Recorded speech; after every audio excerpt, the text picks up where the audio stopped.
Hi and welcome to this Project in a Box video. Here we're going to be looking at the launch of version 5.3 and this is an overview of the new functionality that's available in this release. So we're going to be talking about dynamic navigation, .PIABX Extensions, property enhancements and new method templates. So dynamic navigation, one of the things people really like about Project in a Box is that you can navigate via the diagrams. It's very visual, intuitive for people to follow. You set up a diagram with the process steps that you want.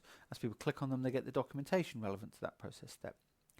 They can also set up links to other things like tasks and resource profiles and reports and things like that. But you always got the same diagram for all projects of a particular type.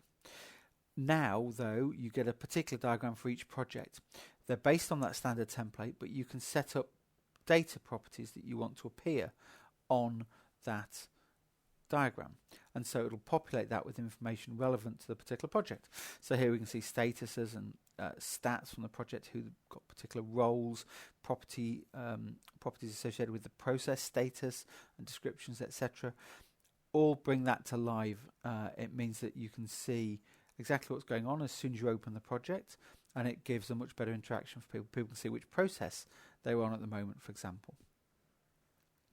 And then that can go a step further. So we've now allowed you to hone in much more carefully when you choose to specify a link to a piece of functionality. So rather than just going to tasks, you can now go and see the overdue task list. So you can select a view, as we would call them, which is a set of filters and rules, as well as the fact that it's tasks. And that means that we can help point people to particular bite-sized chunks of things they need to be dealing with. If you've not got particularly experienced project managers, this is really helpful, getting them to the things they need to do. Same goes for trends. We can point people to particular trend analyses as well. So it's about cutting down the amount of training people need to be able to get maximum returns from the system. Really helpful. The next thing we're going to talk about is PIABX Extensions. So we launched the PIABX file format a little while ago, a year or so ago, and it was there to replace perhaps Word templates. It meant that you could edit the content live in the browser. And that became really quite popular for many users who have their end users just using the browser interface. That meant they could update lots of different types of files there straight away. It was, though, a little bit of a limited format, and so we've extended it a lot further now. You can now have images in it as well, as we can see here, and link types as well, which convert into hyperlinks automatically for you so that you can push people off to other sources of data as well. So new data types in the model and a whole new set of templates, but also we've extended this model so that you can decide which bits are editable and not editable by users. So that's all under a password control, and you can set that up. And then if people have got permissions, it means that they can change and extend the content that's here. They don't have to go to a separate designer tool like they did before. If they have permission, they can come into here and they can add some extra fields in, or extra images, or a table in, or something like that to extend the document, much like you would do with Word. So we introduced PIABX originally because many people wanted their templates to stay as templates. When they're in Word, of course, people can start cropping sections out and putting new sections in and changing it completely, meaning it's not really a template anymore. With PIABX, that's not the case. People can now add extra things, and they can duplicate sections and add new sections if you give them permissions to do that, if you leave that part of the model open for them. But if you want it to be absolutely tied down, rock solid, and nobody can change anything, then you can leave it like that as well. And that's under your control. When you're building your template, you decide how that's going to be.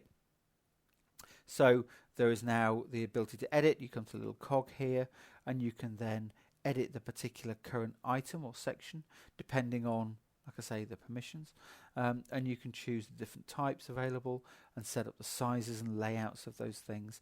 We've also introduced, you'll see, a mandatory indicator here, so you can indicate whether particular sections are mandatory or optional, and you can choose the message that goes with that as well.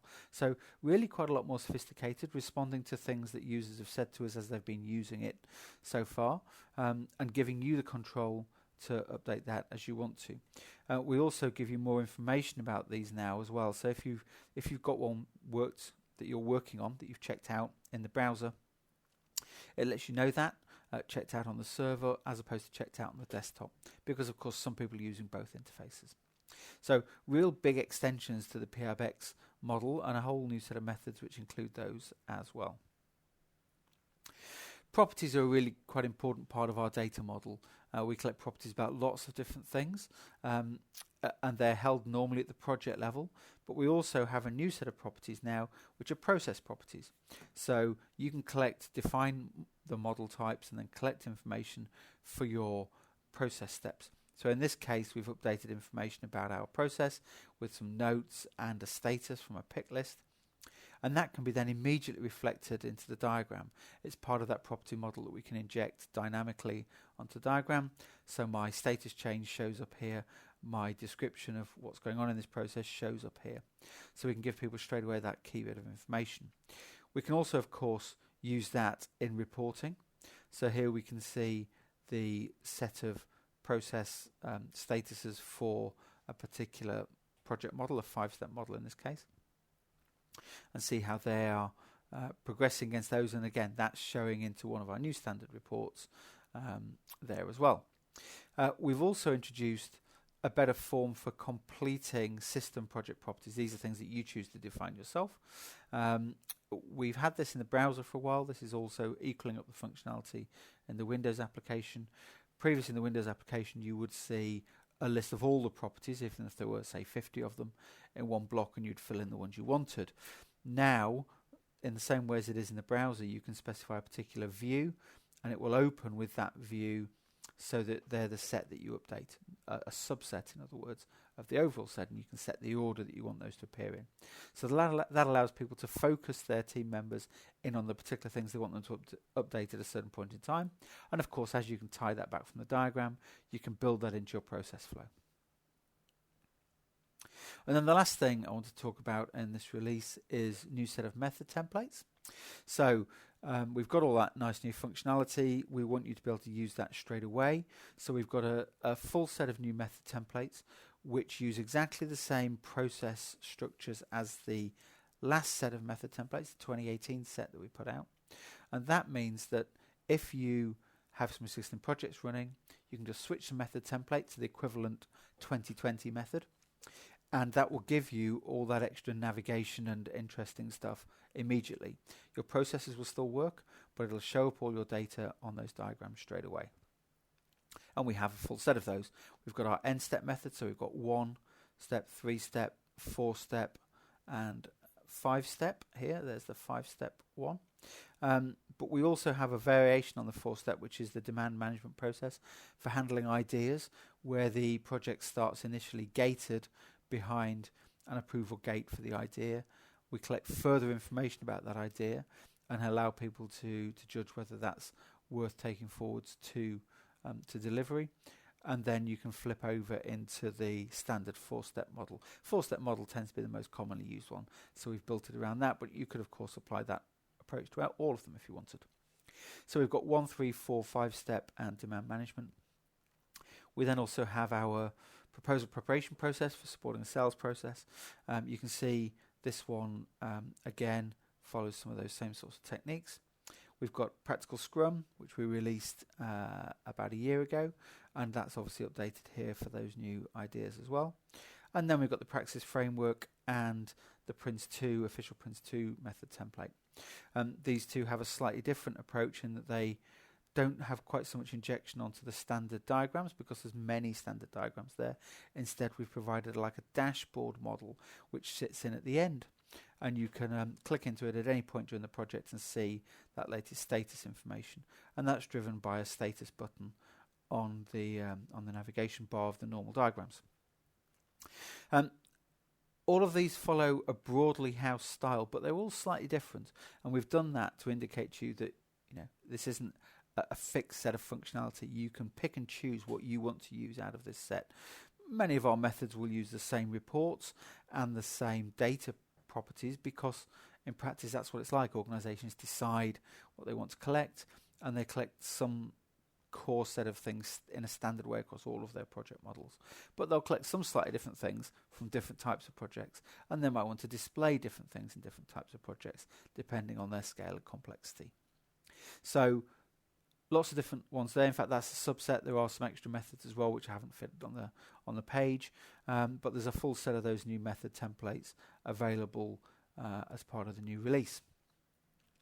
So getting hold of the new release, that's available from today for customers with active maintenance contract or people that want to put their maintenance contract back in place. All new customers from today will be getting this version. That's on Live Edition, Enterprise Edition and Small Team Edition. That's what you'll get when you set up your new site.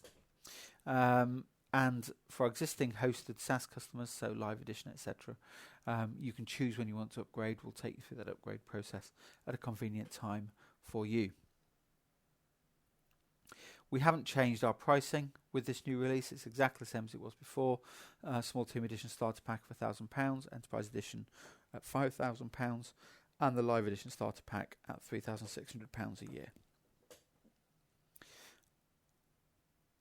Okay, so I hope you found that really interesting. As I say, there are 3 further videos that take us through some of those functionality areas, actually looking at it and doing it, exploring what it's like to edit PIABX files, looking at the changes we make and how those are reflected in the dynamic navigation. So by all means, follow on and watch the rest of the videos. Thank you very much.